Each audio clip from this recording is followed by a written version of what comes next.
In general, what I've learned is sometimes you need to be quiet and just let the owner talk and just listen. And sometimes we sometimes don't think we have enough time to do that. But then you understand the relationship or the placement of this pet in their life, and it's amazing what you hear sometimes. Sometimes you hear how compassionate they are, how wonderful they are, how this dog saved their daughter or son who was going through cancer. And you also hear their frustrations sometimes because they're here because they need help. And sometimes they don't know what we can provide them. And so we can provide them comfort, we can provide them understanding, we can provide them diagnosis, and sometimes we can correct their disease. And so what we need to do is we need to step back and just listen for a short while to see how this animal fits into their life. For example, a dog who comes in owned by a hunter may have a whole different situation than a dog who comes in, for I mentioned before that it represented this child replacement. And so listening is going to be important. So that's the general thing. Now I'm going to talk about the local thing because I'm not from Minnesota, but I've learned some things about Minnesotans, and that is they don't always tell you what they want, which is very interesting to me. If you grow up on the East Coast, the generality, and I hate to have generalities, but they talk about how those people will tell you exactly what you want.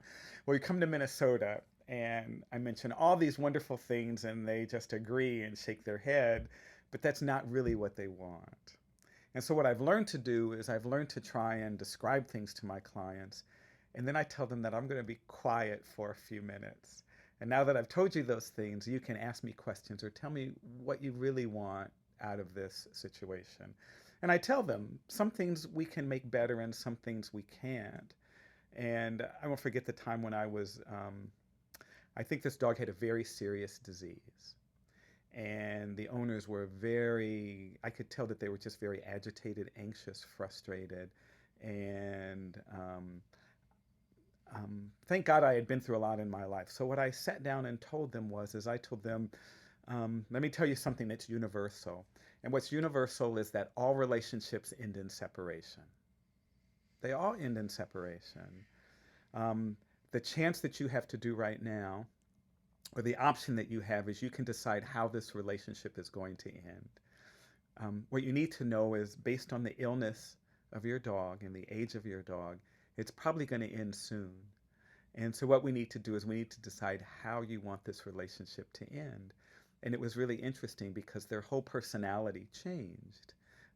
They didn't think so much about their frustration or their loss, but they thought about their dog's loss and the loss in this relationship and maybe ways that I can help them through it.